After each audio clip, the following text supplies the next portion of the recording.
موجودہ زمانے کا جو ایک بڑا مسئلہ ہے، ہر آدمی کا مسئلہ، وہ یہ ہے کہ ہر آدمی تناؤ اور اسٹریس سے سفر کر رہا ہے۔ ہر آدمی کو تناؤ ہے، خواہ وہ مذہبی آدمی ہو یا غیر مذہبی آدمی، خواہ وہ مرد ہو یا پھر عورت، سب کا ایک کامن پرابلم ہے، اور وہ پرابلم ہے اسٹریس، تناؤ، ٹینشن۔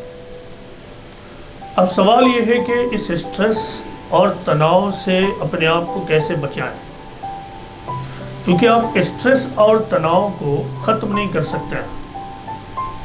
خدا نے اس دنیا کو اس ڈھنگ سے بنایا ہے کہ یہاں ہمیشہ ٹینشن ہوگا، پرابلمس ہوں گے، مسائل ہوں گے، تو آپ ان پرابلمس اور ٹینشن اور اسٹریس کے ریزن کو ختم نہیں کر سکتے ہیں، وہ ہمیشہ رہیں گے۔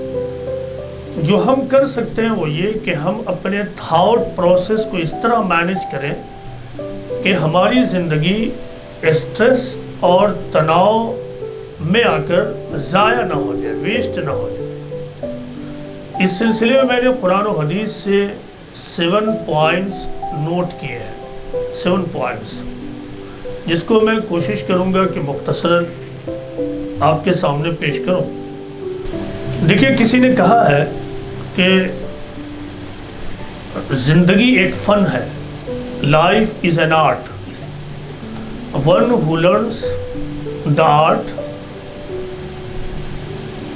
ہو get a peaceful life, stress free life.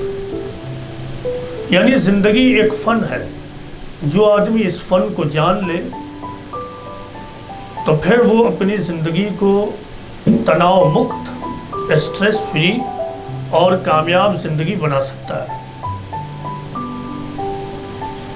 اس سلسلے میں پہلا پوائنٹ یہ ہے کہ پرفیکشن کانٹ بی اچیوڈ، یعنی پرفیکشن اس دنیا میں حاصل نہیں کیا جا سکتا ہے۔ دیکھیے، ہر آدمی کی فطرت میں اللہ تعالیٰ نے ایک چیز وہ ڈالی ہے جسے کہتے ہیں پرفیکشن، یعنی وہ کوئی بھی کام کرے اس میں وہ چاہتا ہے کہ وہ پورا کر ڈالے، کوئی بھی چیز وہ حاصل کرے وہ چاہتا ہے کہ پورا اسے حاصل ہو جائے، چاہے پرسنل لائف ہو یا سوشل لائف ہو یا آفیشیل لائف ہو، ہر جگہ وہ پرفیکشن چاہتا ہے۔ لیکن قرآن و حدیث پر غور کرنے سے یہ معلوم ہوتا ہے کہ پرفیکشن کانٹ بی اچیوڈ، یہاں اس دنیا میں پرفیکشن کو حاصل نہیں کیا جا سکتا ہے۔ مرد کو ایک پرفیکٹ وائف چاہیے، وائف کو ایک پرفیکٹ ہسبینڈ چاہیے، والدین کو پرفیکٹ اولاد چاہیے، اولاد کو پرفیکٹ پیرنٹ چاہیے۔ ایک آدمی کوئی چیز خریدتا ہے، مثال کے طور پر وہیکل، وہ چاہتا ہے کہ ایک پرفیکٹ وہیکل اسے حاصل ہو۔ آج تو موبائل کا زمانہ ہے، جو موبائل یوزرز ہیں تو وہ چاہتے ہیں کہ میرے پاس پرفیکٹ موبائل ہو، یعنی one of the best mobile. مطلب یہ کہ جو چیز وہ حاصل کرنا چاہتا ہے ود دا پرفیکشن، لیکن قرآن و حدیث بتاتے ہیں کہ پرفیکشن حاصل ہی نہیں ہو سکتا ہے۔ قرآن میں اس سلسلے میں ایک آیت ہے جو بہت زیادہ اپنے اندر وزڈم رکھتی ہے۔ قرآن کی وہ آیت سورہ نساء کی ہے، سورہ نساء کی آیت نمبر 19، وَعَاشِرُوهُنَّ بِالْمَعْرُوفِ فَإِنْ كَرِهْتُمُوهُنَّ فَعَسَىٰ أَن تَكْرَهُوا شَيْئًا وَيَجْعَلَ اللَّهُ فِيهِ خَيْرًا كَثِيرًا۔ اس آیت میں اللہ تعالیٰ یہ کہتے ہیں کہ live with them in accordance with what is fair and kind. If you dislike them, it may be that you dislike something which God might make a source of abundant good۔ اس آیت میں اللہ تعالیٰ نے مرد اور عورت کے problems کو address کرتے ہوئے ایک بات کہی ہے، یعنی آیت میں تو ایڈریس مرد کو کیا گیا ہے، لیکن ظاہر ہے اس میں خطاب عورت سے بھی ہے۔ تو آیت کا تو ایک ڈائریکٹ میننگ ہے جو عورت اور مرد کی ذاتی زندگی سے تعلق رکھتے ہیں. اور اس کو جب ایکسٹینڈڈ میننگ میں ہم سمجھتے ہیں، ایکسٹینڈڈ انداز میں یعنی وسیع انداز میں، تو اس سے بہت زیادہ اور حکمت کی بات کھلتی ہے. سب سے پہلے میں آیت کے ڈائریکٹ مفہوم کو آپ کو بتاتا ہوں. آیت میں اللہ تعالیٰ یہ کہہ رہے ہیں مرد سے کہ دیکھو تم اپنی عورتوں کے ساتھ اچھی طرح گزر بسر کرو. ہو سکتا ہے تم کو کوئی چیز ناپسند ہو، مگر تم ایک چیز کو ناپسند کرتے ہو، مگر اللہ اسی میں تمہارے لیے بہت بڑی بھلائی رکھ دی ہو. اس آیت میں اللہ تعالیٰ نے ایک بہت بڑے وزڈم کو بتایا ہے. وہ یہ کہ آدمی کی فطرت یہ ہے کہ آدمی چاہتا ہے کہ مجھے ایک پرفیکٹ عورت اور وائف ملے، عورت یہ چاہتی ہے کہ مجھے پرفیکٹ شوہر اور ہسبینڈ ملے، لیکن اس دنیا میں یہ ممکن نہیں ہے.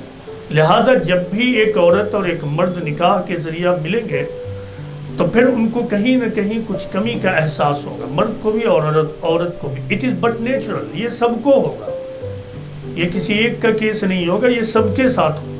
اس وقت اللہ تعالیٰ یہ کہتا کہ دیکھو اپنی بیویوں کے ساتھ اچھی طرح گزر بسر کرو. ہو سکتا ہے تمہیں ایک چیز ناپسند ہو، تم ڈس لائک کر رہے ہو، لیکن اللہ تعالیٰ نے اس میں بہت بڑی بھلائی رکھ دی ہو. اس کا مطلب یہ ہے کہ اللہ تعالیٰ نے انسان کو اس طرح بنایا ہے کہ وہ کبھی کامل نہیں ہو سکتا ہے. دوسری طرف انسان امپرفیکٹ ہونے کے باوجود ہر آدمی کے اندر ابنڈنٹ کوالٹی ہے، اتھا کوالٹی ہے. تو آدمی کو یہ چاہیے کہ اپنے پرسنل لائف میں جو خامیاں ہیں، ناپسندیدگی کی چیزیں ہیں، انہیں وہ نظر انداز کرے، اور جو اچھی چیزیں ہیں وہ انہیں آپس میں ڈسکور کرے اور اس کو لے کر اپنی زندگی گزارے. یہی معاملہ ہر چیز کا ہے. ایک والد کو کبھی پرفیکٹ اولاد نہیں ملتی ہے، تو والد کو یہ چاہیے کہ اولاد میں جو اچھی چیزیں ہیں اس کو لے کر وہ اپنی زندگی کو پیسفل بنائے، اور جو چیز موجود نہیں ہے اس کے لیے وہ نصیحت کرتا رہے. اسی طرح آدمی ایک چیز حاصل کرتا، مثلا وہیکل حاصل کرتا ہے، خوب لگزریس کار خرید کر لاتا ہے، لیکن کار کو جیسے ہی کچھ دن استعمال کرتا ہے معلوم ہوتا ہے کہ اب اس سے بھی بیسٹ کار کوئی چاہیے. اب بی ایم ڈبلیو سے کام نہیں چلتا ہے، اور بائک میں اپاچی اور پلسر سے کام نہیں چلے گا، بلکہ ہمیں جاوا چاہیے، پھر اس سے بھی آگے چاہیے. لیکن جب وہ بھی حاصل ہو جاتا ہے تو لگتا یہ ہے کہ نہیں کچھ اور ہے. انسان کے اندر اللہ نے پرفیکشن کی صفت رکھی ہے، پرفیکشن کی چاہت رکھی ہے، لیکن اس دنیا میں پرفیکشن کانٹ بھی اچیو. تو جو آدمی اس راز کو نہ جانے وہ ہمیشہ ٹینشن میں ہوگا، وہ ہمیشہ اسٹریس میں ہوگا، ہر چیز کو پانے کے باوجود اس کے اندر تناؤ ہوگا، وہ پھر شکایت میں مبتلا ہوگا. تناؤ، ٹینشن، اسٹریس شکایت میں کنورٹ ہو جائیں گے، اور پھر وہ چیزوں کو استعمال بھی کرے گا. تو چیزوں کو انسانوں کے درمیان رہتے ہوئے اسے اللہ کا شکر گزار ہونا چاہیے، ایک دوسرے کے احسانات کو ماننا چاہیے. تو وہ کیا کرے گا؟ شکایت کرے گا، ناشکری کرے گا، اور اس طرح سب کچھ ہوتے ہوئے بھی وہ ٹینشن مبتلا رہے گا.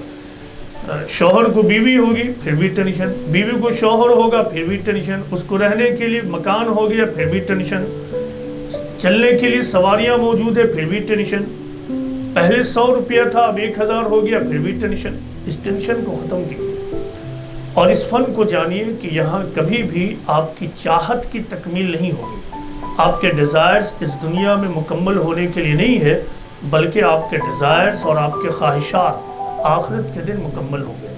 انسان کے اندر اللہ نے چاہت کو، ڈیزائر کو، خواہشات کو اسی لیے رکھا تاکہ انسان ایک پرفیکٹ ورلڈ کا طالب بنے. اسی چیز کو اسلامی تعلیمات میں جنت اور پیراڈائز کہا گیا. تو اپنی ان خواہشات کو، ڈیزائرز کو جنت کی طرف آپ کنورٹ کیجیے.